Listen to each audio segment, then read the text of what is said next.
Bismillahirrahmanirrahim. Innal hamdalillah nahmaduhu ta'ala wa nasta'inuhu wa nastaghfiruh wa na'udzu billahi min shururi anfusina wa sayyiati a'malina. May yahdihillahu fala mudilla lahu wa may yudlil fala hadiya lahu.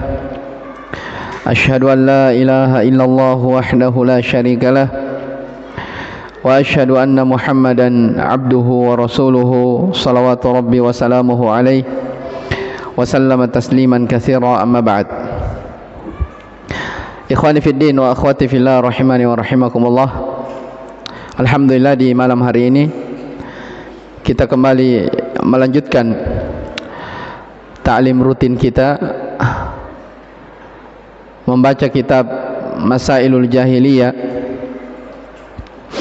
allati khalafa fiha Rasulullah sallallahu alaihi wasallam di Syekhul Islam Al-Imam Al-Mujaddid Muhammad bin Sulaiman At-Tamimi An-Najdi rahimahullahu taala. Taib, kita membaca kitab perkara-perkara jahiliyah yang diselisihi oleh Rasulullah sallallahu alaihi wasallam, yang ditulis oleh Al-Imam Al-Mujaddid Muhammad bin Sulaiman At-Tamimi An-Najdi rahimahullahu taala.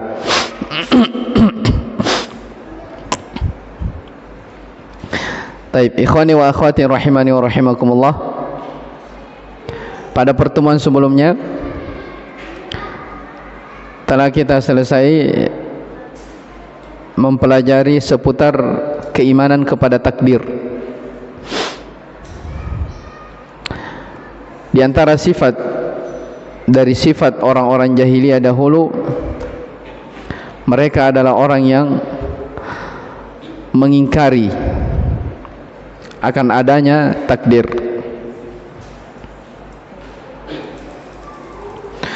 Bentuk pengingkarannya ada dua hal, sebagaimana yang telah kita sebutkan di pertemuan sebelumnya terkait tentang ayat-ayat yang berbicara tentang mereka.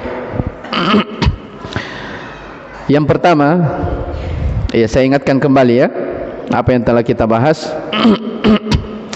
Di antara makna orang-orang jahiliyah dahulu menafikan takdir, mereka katakan bahwa kami melakukan perkara-perkara yang buruk ini, yaitu kesyirikan, itu tanpa masyiah, tanpa kehendak Allah subhanahu wa ta'ala. Ya, itu keyakinan mereka, dan itu bentuk dari menolak takdir. Jadi kalau mereka berbuat kesyirikan, dia katakan itu bukan kehendak Allah subhanahu wa ta'ala. Ya. Terus kalau bukan kehendak Allah, kehendak siapa? Ya, kata mereka itu kehendak diri kami sendiri. Tidak ada kehendak Allah subhanahu wa ta'ala. Jelas ya? Dan ini keliru. Ini pemahaman orang-orang jahiliyah dahulu. Yang benarnya bagaimana? Ya, sudah kita jelaskan bahwa pokok keimanan kepada takdir berputar pada beberapa hal. 7 hal. Ya. Keimanan kepada takdir Allah subhanahu wa ta'ala berputar pada 7 hal. Siapa yang memahami salah satu dari 7 hal tersebut, maka dia akan keluar dari pemahaman seperti yang dipahami oleh orang-orang jahiliyah terdahulu. Ya, jadi kalau orang jahiliyah mengatakan ketika mereka berbuat kesyirikan, melakukan dosa dan maksiat, dia katakan itu bukan kehendak Allah tapi kehendak kami sendiri. Ya, itu adalah pemahaman yang keliru seputar takdir. Yang benarnya bagaimana? Poin yang kelima. Apa poin yang kelima? Iya. Iya, hamba itu memiliki kehendak atas perbuatannya. Iya kan? Tapi kehendak makhluk tersebut dalam melakukan sesuatu itu semuanya di bawah kehendak Allah Subhanahu wa taala. Berdasarkan ayat wa ma tasyauna illa ayyasha Allahu rabbul alamin. Baik. Itu makna yang pertama. Makna yang kedua, ya, dari sifat orang-orang jahiliyah di dalam memahami takdir, ya, telah kita jelaskan juga bahwa ketika mereka melakukan dosa dan maksiat, mereka katakan betul ini adalah takdir Allah. Kalau Allah menakdirkan kami terjatuh ke dalam dosa, berarti itu menunjukkan Allah ridho terhadap perbuatan kami. Ya, Allah ridho terhadap perbuatan kami. Seandainya Allah tidak ridho, maka Allah tidak menakdirkan kami melakukan apa? Dosa dan maksiat. Jadi mereka menetapkan takdir, tapi penetapan takdir tersebut dia pakai untuk berhujjah, dia pakai berdalil untuk membenarkan perbuatan dosa mereka. Jelas ya? Ini menyelisihi kaidah yang keberapa? Ya, yang terakhir. Jelas ya bahwa seorang hamba tidak boleh mempertentangkan antara syariat dengan takdir. Dan ini yang kita akan bahas di poin setelahnya.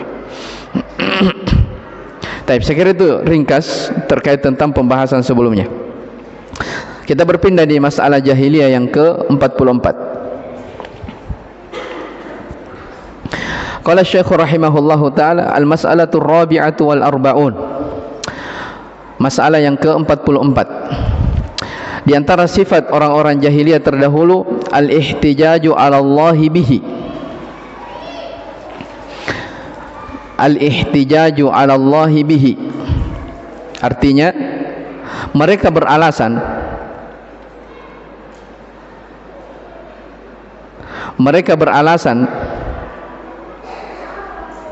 dengan takdir Allah untuk membenarkan kebatilan mereka.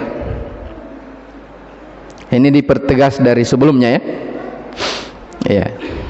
Saya ulang, al-ihtijaju 'ala Allah bihi. Di antara sifat orang-orang jahiliyah terdahulu seputar takdir, mereka beralasan, mereka berhujjah, iya, dengan takdir untuk membenarkan perbuatan dosa mereka. Maksudnya apa? Iya, mereka melakukan dosa kekufuran, mereka melakukan dosa kesyirikan dengan alasan ini adalah takdir Allah. Itu maksudnya. Jelas ya? Saya ulang. Maksud dari ucapan Syekh di sini, sifat orang-orang jahiliyah dahulu, mereka melakukan dosa, dosa apa saja, mau itu kekufuran, kesyirikan, dengan alasan ini sudah Allah takdirkan.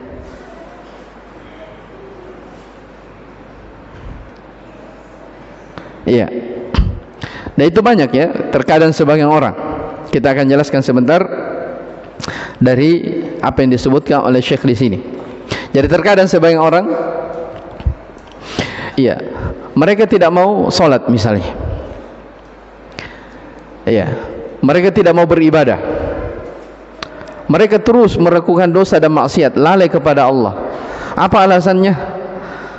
Allah belum menakdirkan saya menjadi orang yang baik. Ya, Allah belum menakdirkan saya untuk mendapatkan hidayah, makanya saya begini-begini saja. Ingat, ketika seperti ini alasan orang, itu sama dengan alasan atau sifat orang-orang jahiliyah terdahulu. Jelas ya?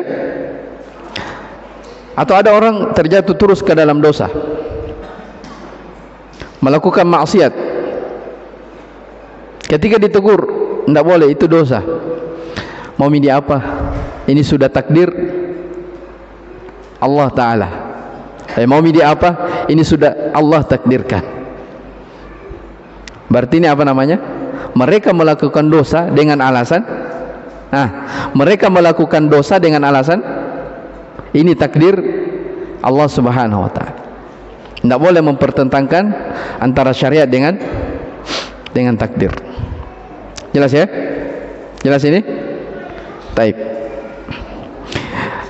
Kata Syekh Al-Fauzan hafizahullah ta'ala, penjelasan dari masalah ini, apa maknanya al-ihtijaju ala Allah bihi? Kata beliau, al-ihtijaju ala Allah subhanahu wa ta'ala bil qadar. Mereka berhujjah, mereka beralasan kepada Allah tentang takdir. Wa annahum ma'dzuruna fi kufrihim wa ma'asihim li'anna Allah qaddara dzalika 'alaihim.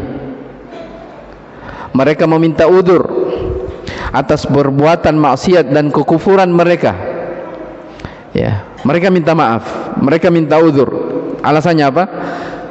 Karena Allah Subhanahu wa taala telah menakdirkan perbuatan mereka. Wallahu jalla wa ala ma taraka lahum hujjatan bal innahu a'tahumul ikhtiyar. Allah Subhanahu wa taala tidaklah meninggalkan bagi mereka alasan. Bahkan Allah Subhanahu wa taala memberikan kepada mereka al-ikhtiyar, pilihan-pilihan.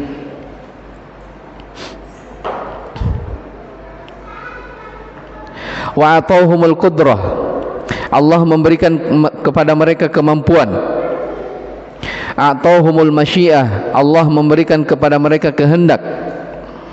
Wa bayyana lahum tariqal khair, Allah menerangkan kepada mereka jalan-jalan kebaikan. Wa bayyana lahum tariqasy syarr, Allah menerangkan kepada mereka jalan-jalan kejelekan. Wa a'tahum imkaniyat yastati'una biha ay yaf'alu aw yatruku. Allah memberikan kepada mereka kemampuan-kemampuan, imkaniyat, ya, kemampuan-kemampuan yang mereka mampu untuk melakukan atau mereka mampu untuk meninggalkan. Walaysa majburina ala ma yaqulun, mereka itu bukan terpaksa atas apa yang mereka ucapkan. Baik, sampai di situ dulu, perhatikan.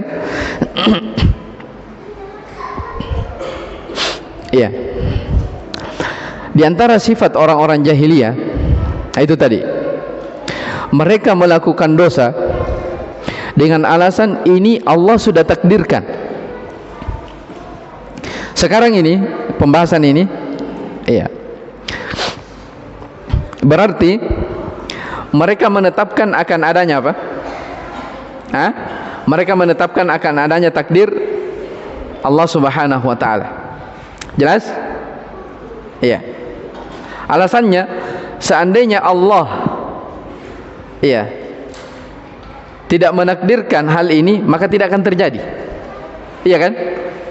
Berarti mereka menetapkan takdir.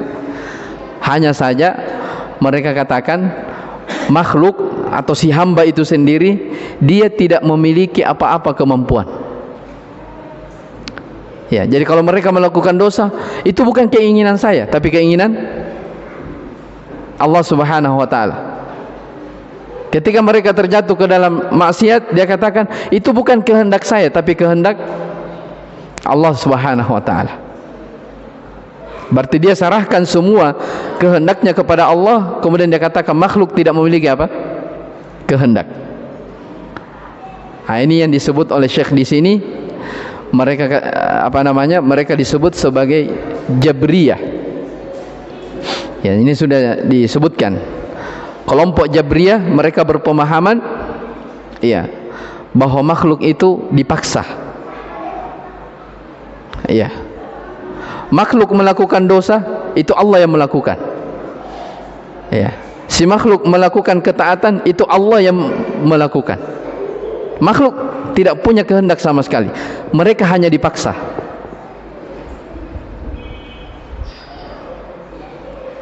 Jelas ini? Iya. Syekh bantah di sini. Iya. Kalau makhluk memang dipaksa seperti itu oleh Allah Subhanahu wa taala, untuk apa Allah memberikan kepada manusia akal yang baik untuk bisa membedakan ini kebaikan, ini keburukan? Iya. Untuk apa Allah Subhanahu wa taala memberikan kepada mereka, iya, kekuatan, iya, Untuk apa Allah Subhanahu wa taala memberikan kepada hambanya kehendak? Kan dia bisa memilih kan? Iya. Ini bantahan kepada mereka orang-orang Jabriyah yang mengatakan semua perbuatan makhluk itu adalah perbuatan Allah Subhanahu wa taala. Ya. Kata Syekh di sini, untuk apa Allah menerangkan jalan kebaikan? Iya kan? Untuk apa Allah menerangkan jalan kejelekan kalau kita ini semua dipaksa? Iya kan? Apa gunanya Allah menurunkan Al-Quran, menerangkan ini kebenaran, ini kesesatan? Ya. Apa gunanya Allah mengutus para nabi dan rasul kalau memang semua perbuatan hamba itu tidak memiliki pilihan, tapi semuanya itu adalah kehendak Allah Subhanahu wa taala.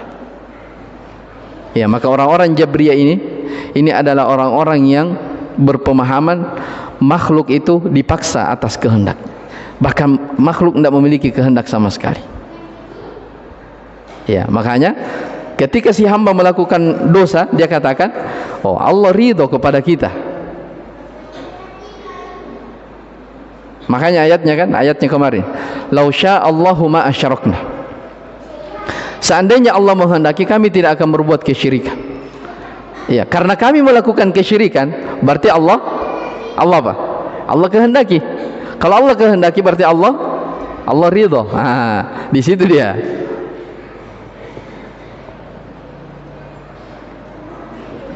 Ini bantahannya. Ya. Itu adalah pemahaman yang keliru. Kemudian kata Syekh di sini, wa aidan Allahu bayyana annahu la yarda li ibadihi al-kufur. Ya, ini dari sisi lain ya. Allah juga menerangkan bahwa dirinya tidak akan pernah ridho kepada kekufuran, sebagaimana dalam ayat wala yarda li ibadihi al-kufur. Allah itu tidak pernah ridho kepada hamba-hambanya yang melakukan kekufuran. Wa in kana qaddarahu wa sya'ahu falaysa min lazimil qadar ar-ridha. Perhatikan, meskipun Allah Subhanahu wa taala mentakdirkan kekufuran itu, ya, meskipun Allah menakdirkan terjadi kekufuran, Allah menghendaki adanya kekufuran, bukan konsekuensinya, ya, Allah menakdirkan keburukan kemudian Allah meridhai. Tidak mesti seperti itu. Ya, kalau orang-orang Jabriyah tidak. Kalau Allah takdirkan pasti Allah. Kalau orang Jabriyah, kalau Allah takdirkan pasti Allah ridhai. Ya. Kita kembali ke poin yang keenam. Apa poin keenam?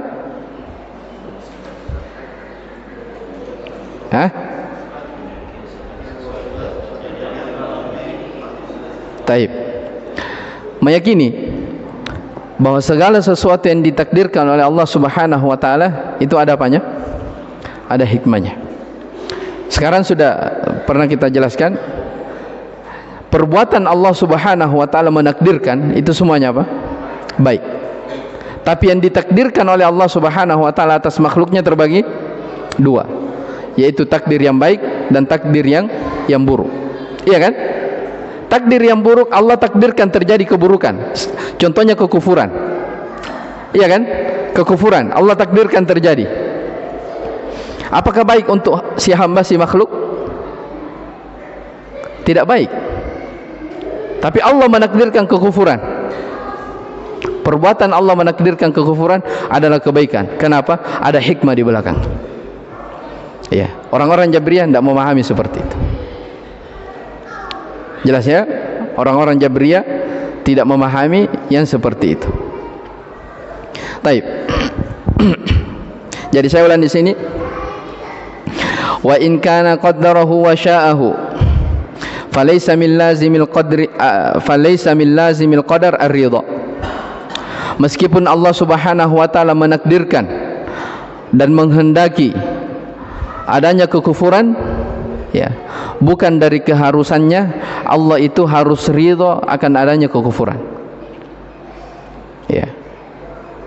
Fallahu yuqaddirul kufra wa huwa yubghiduhu. Allah menakdirkan terjadinya kekufuran dalam keadaan Allah tidak senang terhadap kekufuran.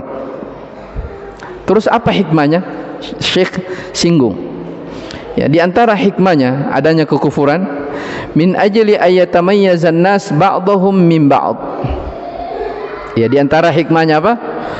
Supaya bisa terbedakan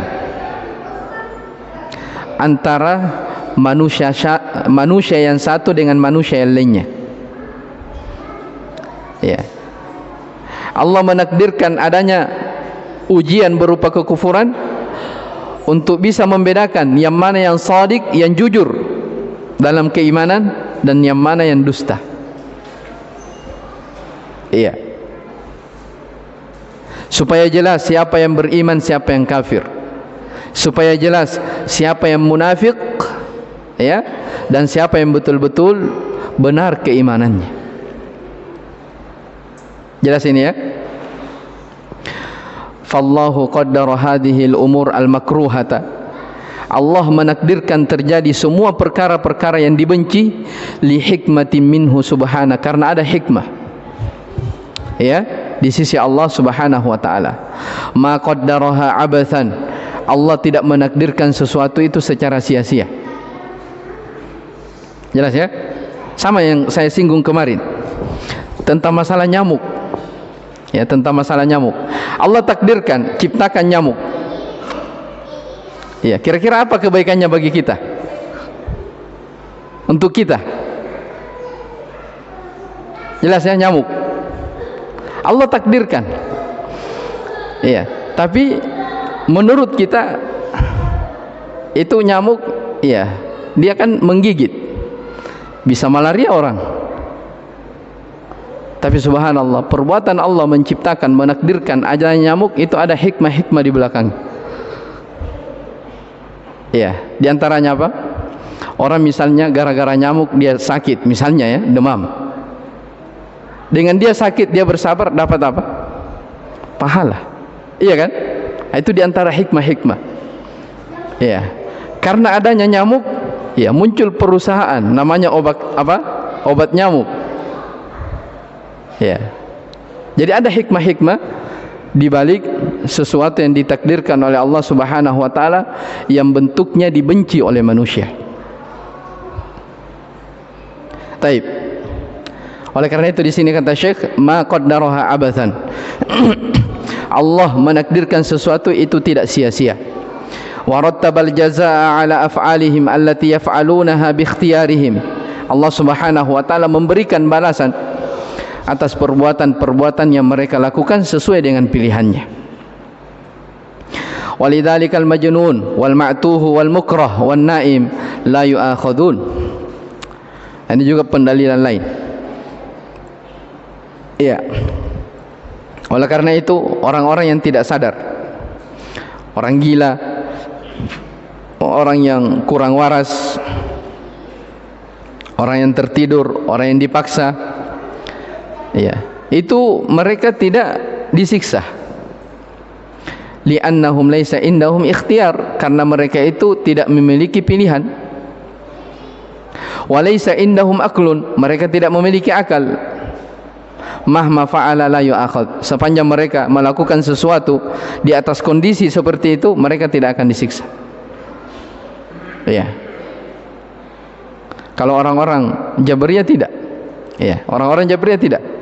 Mau orang berakal, orang gila, itu ketika dia melakukan sesuatu itu semua murni dari perbuatan Allah Subhanahu wa taala. Makhluk tidak ada di situ perbuatannya ikut andil. Jadi menurut mereka kita ini orang dipaksa. Ya. Kita ini orang yang dipaksa. Faman atahu Allahul akla wa tafkira, kata Syekh, barang siapa yang diberi oleh Allah Subhanahu wa taala akal yang baik, pikiran yang jernih, walam yakun mukrahan ala fi'lihi, dan dia tidak dipaksa atas perbuatannya, fa innahu yu'akhad, maka dia akan mendapatkan hukuman. Li'annahu, ya, aqdama ala syarri bi ikhtiyari, karena dia melakukan kejelekan sesuai dengan pilihannya. Ya. Fazani yazni bi ikhtiyari, sekarang ada orang terjatuh ke dalam zina, itu atas pilihan dia. Ya. Wa tarikus salati yatrukuha bi ikhtiyarihi, ada orang meninggalkan salat, dia meninggalkan karena pilihannya. Ya, atas kehendaknya sendiri. Jabriyah tidak. Orang melakukan dosa, orang terjatuh ke dalam zina misalnya, oh itu bukan hamba yang berkehendak di situ, tapi siapa? Allah. Kalau Allah yang berkehendak, berarti Allah ridho terhadap perbuatan itu.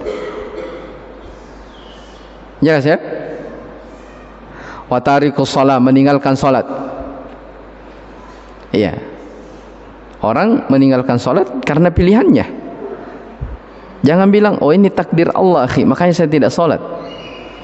Ya, makanya dibenci ya seseorang itu, makruh, dilarang seseorang itu, sebagaimana yang telah saya sebutkan, sedikit-sedikit qadarullah. Ya, ini di dalam masalah apa? Misalnya dalam dia terjatuh ke dalam dosa. Ya. Ada orang misalnya terjatuh dalam riba. Sudah tahu hukum riba, tapi dia ambil lagi riba. Setelah itu dia katakan, oh qadarullah ini, akhi. Jelas ya? Sedikit-sedikit qadarullah, qadarullah. Sampai kapan qadarullah? Setiap melakukan dosa kembali qadarullah, melakukan dosa qadarullah. Ini mirip dengan pemahaman orang-orang Jabriyah. Hati-hati. Penggunaan kata qadarullah itu, Allah sudah takdirkan, itu ketika terjadi apa? Musibah. Jelas ya? Ada orang tertimpa musibah sakit, qadarullah. Ya. Ini orang habis melakukan dosa qadarullah.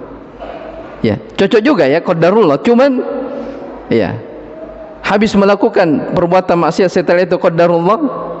Nah, ini hati-hati. Jangan sampai seorang melakukan dosa dengan alasan ini adalah apa? Takdir Allah Subhanahu wa taala. Baik. Kata Syekh di sini, wa indahul qudratu annahu yaqumu yusalli. Ya, seseorang itu memiliki kemampuan untuk dia bisa berdiri untuk salat. Wazani aidan bayyana lahu anna zina haram. Demikian pula ya, orang yang terjatuh ke dalam kekejian ini, ya, sudah diterangkan bahwa perbuatan zina itu haram. Akibatnya ini dan itu. Siapa yang melakukannya maka dia akan dihad, dia akan diancam, dihukum. Demikian pula Allah mengutus para rasul, melarang dari kesyirikan, melarang dari kekufuran. Fa kaifa yahtajuna 'ala Allah jalla wa 'ala ma'asihim? Terus bagaimana mungkin mereka beralasan, berdalil kepada Allah Subhanahu wa taala dengan takdir untuk membenarkan maksiat dan kekufuran mereka, untuk membenarkan kesyirikan dan kesesatan mereka. Wa hum laisa lahum hujjatun 'ala Allah wa innamal hujjatu lillahi 'alaihim. Mereka itu tidak memiliki alasan di hadapan Allah, akan tetapi Allah yang akan menghujai mereka. Ya. Jelas ya? Allah yang akan bertanya kepada mereka, kenapa kalian melakukan dosa tersebut? Maka kata beliau, fala yajuzul ihtijaju bil qadar illa 'alal masaib. Ini lebih jelas ya. Maka seseorang itu tidak boleh beralasan dengan takdir kecuali atas musibah yang menimpa. Ya, idza asabaka musibatun fala tajza. Apabila engkau ditimpa oleh musibah, jangan berkeluh kesah. Ya. Wa qul hadza qadarullah wa ma syafa'al. Tapi katakan, ini adalah ketentuan Allah dan Allah sudah menghendaki. Kemudian kata beliau, wa tasbir wa tahtasib. Ketika ada musibah menimpamu, engkau bersabar dan mengharapkan pahala. Ammal ma'siyatu fala yahtaju 'alaiha bil qadar. Adapun melakukan dosa tidak boleh beralasan oh ini sudah takdir. Bal 'alal 'asi ayatuba ila Allah. Bahkan kewajiban orang yang berada di dalam dosa, kewajiban dia adalah bertaubat kepada Allah. Wa tajannabal ma'asi wasyurur. Kewajiban dia adalah menjauhi dosa-dosa dan kejelekan-kejelekan.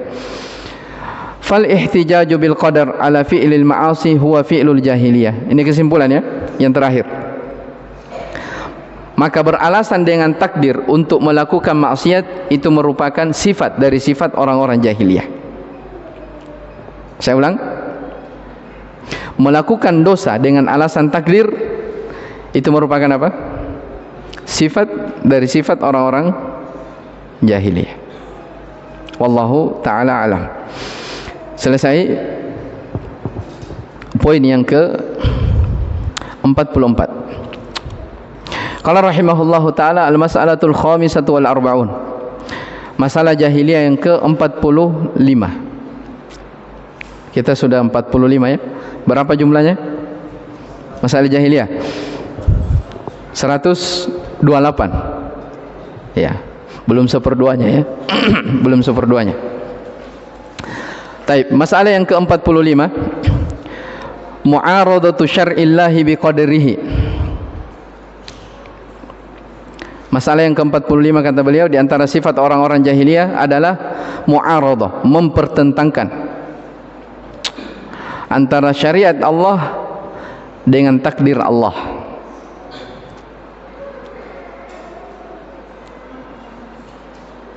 Mempertentangkan antara syariat dengan takdir. Ini dibahas poin yang ke-7 khusus ya, yang sudah kita terangkan di pertemuan sebelumnya.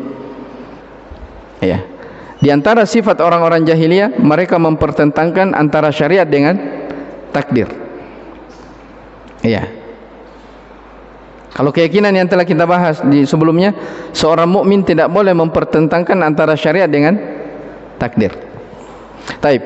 Hadhil mas'alatu aidan tata'allaqu bil qadar. Ini juga pembahasan berkaitan dengan takdir. Lianna hunaka may yu'ariduna syar'allahi biqadrihi. Karena di sana ada orang-orang yang mempertentangkan antara syariat Allah dengan takdirnya. Ya, apa maksudnya mempertentangkan syariat dengan takdir? Perhatikan ucapan ini. Yaqulun, mereka katakan, kaifa yuqaddirullahu al-kufra wal iman? Thumma yashra'u li ibadihi syara'i'a wal awamir wan nawahi. Ma'a annaha la fa'idata minha idza kanatil umuru muqtadiyatan wa muqaddaratan. Fa inna an-nasa ya'tamiduna 'alal qadar. Ya, apa makna mempertentangkan antara syariat dengan takdir? Kata mereka, ini orang-orang yang mempertentangkannya. Kata mereka, bagaimana mungkin Allah Subhanahu wa taala, kenapa Allah menakdirkan kekufuran?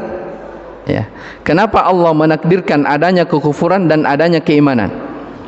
Kemudian setelah itu Allah memerintahkan kepada hamba-hambanya dengan perintah-perintah. Allah melarang hamba-hambanya dengan larangan-larangan.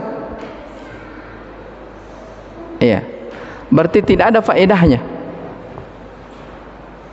kalau semua perkara itu sudah ditetapkan dan ditakdirkan oleh Allah. Paham maksudnya? Saya kasih pendekatan ya. Jadi begini. Sekarang yang kita sepakati, semua orang sudah ada takdirnya. Ya. Si fulan masuk neraka sudah ditakdirkan. Si Alan masuk surga sudah ditakdirkan. Ya. Semua makhluk kita semua ini itu sudah ada takdir. Sudah kita bacakan hadis, innallaha kataba maqadiral khalaiq ya qabla ay yakhluqas samawati wal ard bi 50 alf sanatin. Sesungguhnya Allah Subhanahu wa taala telah menentukan takdir makhluknya 50.000 tahun sebelum diciptakannya langit dan bumi. Ya, sekarang orang semua sudah ada takdirnya. Ini masuk surga, ini masuk neraka. Baik. Sekarang kalau Allah sudah menakdirkan ketentuan untuk makhluknya, untuk apa diperintah, untuk apa dilarang? Paham maksudnya? Paham antum? Hah? Kan kita sudah ada takdirnya kan? Kalau begitu untuk apa? Ayo sholat, ayo berpuasa, ayo sedekah supaya kita masuk surga. Nanti orang bilang, nggak usah mi. Kalau memang saya ditakdirkan masuk neraka, biar saya sholat tetap masuk apa? Masuk neraka. Kamu gitu tuh? Kan sudah ditakdirkan. Nah, ini dia ini. Ini orang yang mempertentangkan antara syariat dengan apa? Takdir. Jadi katakan, bagaimana Allah menakdirkan adanya kekafiran, bagaimana Allah menakdirkan adanya keimanan, kemudian setelah itu Allah memerintahkan kepada hamba-hambanya untuk melakukan kebaikan-kebaikan. Allah melarang hambanya dari larangan-larangan. Untuk apa? Apa faedahnya itu? Apa gunanya? Iya, kalau begitu kata mereka, kita bersandar saja di atas takdir kita. Kata Syekh, wa hadhihi min akhtari masailil jahiliyah. Ini merupakan masalah jahiliyah yang paling berbahaya. Wa yattabi'uha kullu man salaka hadzal maslak ila yaumil qiyamah. Ternyata ada orang-orang yang mengikuti pemahaman seperti ini hingga hari kiamat. Mimman yaz'umuna anna baina syar'i wal qadar mu'aradah. Dari orang-orang yang mempertentangkan antara syariat dengan takdir. Wa hadza madhhabun batilun. Ini adalah pemahaman yang batil. Fala mu'aradata baina syar'i wal qadar abada. Tidak boleh mempertentangkan antara syariat dengan takdir. Fallahu qaddara syirka wal ma'asi wal kufra wa naha an dzalik.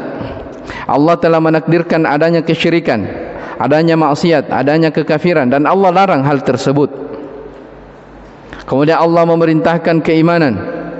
Allah memerintahkan untuk istiqamah di atas kebaikan dan tidak bertentangan antara kebaikan dan kejelekan. Karena Allah Subhanahu wa taala memberikan, karena si hamba itu, kata Syekh, mereka melakukan sesuatu sesuai dengan pilihan-pilihan mereka. Sesuai dengan kehendak-kehendak mereka. Fal fi'lu mansubun ilaihim. Perbuatan itu disandarkan kepada makhluk. Walidzalika yu'aqabuna 'alal ma'asi. Mereka disiksa, mereka berhak mendapatkan siksaan disebabkan karena perbuatan maksiat. Mereka berhak mendapatkan balasan balasan pahala disebabkan karena ketaatannya. Wa in kanat muqaddaratan minallahi subhanahu wa ta'ala fa innahum innama yujazuna ala fi'alihim la 'alal qadar. Meskipun sesuatu itu sudah ditakdirkan oleh Allah Subhanahu wa taala, tapi ketahuilah sesungguhnya manusia akan dibalas sesuai dengan perbuatan mereka masing-masing, bukan karena takdir mereka. Paham maksudnya? Jadi kata Allah Subhanahu wa taala dalam hadits qudsi, Allah berfirman, "Innama hiya a'malukum uhsiha lakum." Sesungguhnya itulah amalan-amalan kalian yang saya hitung dengan detail, rinci. Tsumma uwaffikum iyyaha. Kemudian itulah yang dibalas untuk kalian. Orang melakukan amalan kejelekan, dia akan mendapatkan balasannya. Orang melakukan di dunia ini amalan kebaikan, maka dia akan dibalas juga dengan kebaikan. Jadi orang dibalas karena apanya? Karena amalannya. Bukan dibalas karena takdirnya. Jelas ya? Bukan dibalas karena takdirnya. Walamma bayyana an-nabiy sallallahu alaihi wasallam li ashabihi wa qala ma minkum min ahadin illa wa maq'aduhu ma'lumun minal jannati awin nar. Nabi sallallahu alaihi wasallam pernah menerangkan kepada para sahabatnya tentang masalah takdir ini. Kata Nabi sallallahu alaihi wasallam kepada para sahabatnya, tak seorang pun di antara kalian kecuali telah dipastikan, telah ada tempat duduknya. Apakah dia akan duduk di surga atau dia duduk di neraka? Itu sudah ditentukan. Para sahabat waktu itu heran. Kalau memang kita ini, bahkan sebelum kita dicipta sudah ada kepastian, ini penduduk surga, ini penduduk neraka. Mereka bertanya kepada Nabi, "Ya Rasulullah, ala nattakilu ala kitabatina wa natrukul amal?" Perhatikan ini pertanyaan sahabat. Wahai utusan Allah, bagaimana kalau kita bersandar di atas takdir kita saja dan kita tidak perlu beramal? Paham maksudnya? Sudah, kalau memang sudah ditakdirkan surga neraka, tidak usah beramal. Karena biar beramal, kalau kita penduduk neraka tetap masuk neraka. Ini maunya sahabat ini. Kata Nabi sallallahu alaihi wasallam, "I'malu fakullun muyassarun lima khuliqalah." Jadi ketika sahabat bertanya, kalau begitu kita tinggalkan saja beramal, bahkan kata Nabi apa? Beramallah kalian. Karena setiap orang itu akan dimudahkan sesuai dengan apa yang dia ditakdirkan. Paham maksudnya? Setiap orang akan dimudahkan sesuai dengan apa yang ditakdirkan untuknya.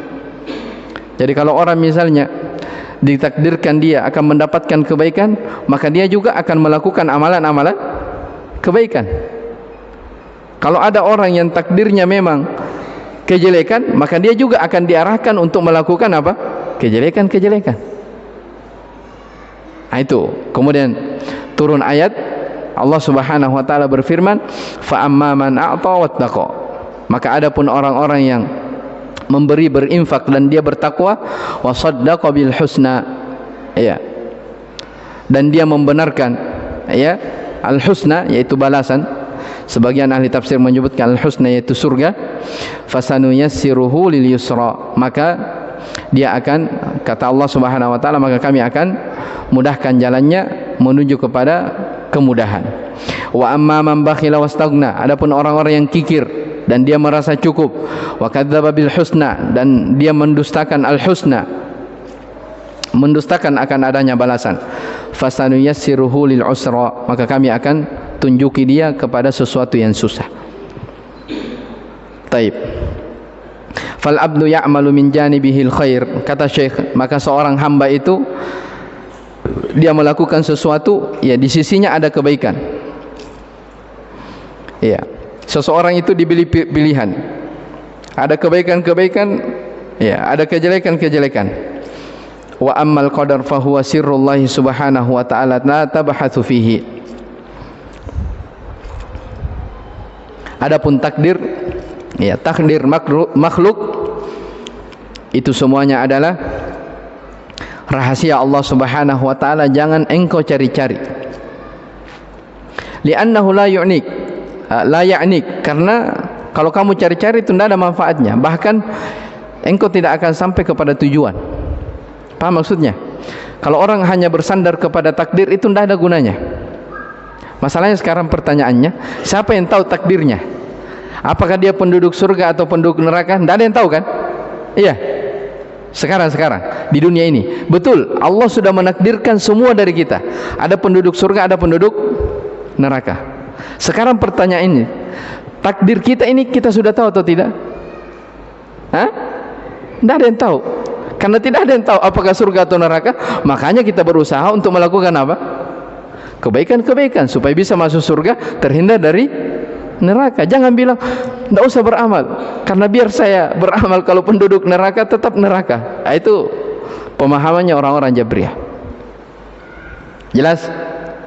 Nah, ini pembahasan penting untuk mengetahui seputar apa? Masalah takdir. Jelas ya? Baik. Sudah Isya? Belum? Sudah ya? Baik. Kesimpulannya insyaallah Syekh rahimahullah hafizahullah taala di akhir poin ini, sebab poin yang ke-45 ini poin terakhir tentang masalah takdir, ya. Pembahasan setelahnya itu terkait tentang hukum orang yang mencela ad-dahar, masa. Insyaallah kesimpulan tentang masalah kelompok manusia yang menyimpan di dalam memahami takdir ini kita akan bahas di pertemuan berikutnya biidznillah taala. Dan itu pembahasan terakhir seputar masalah takdir. Taib, Allah taala alam. Wa subhanakallahumma bihamdik, asyhadu an la ilaha illa anta, astaghfiruka wa atubu ilaik. Walhamdulillahirabbil alamin.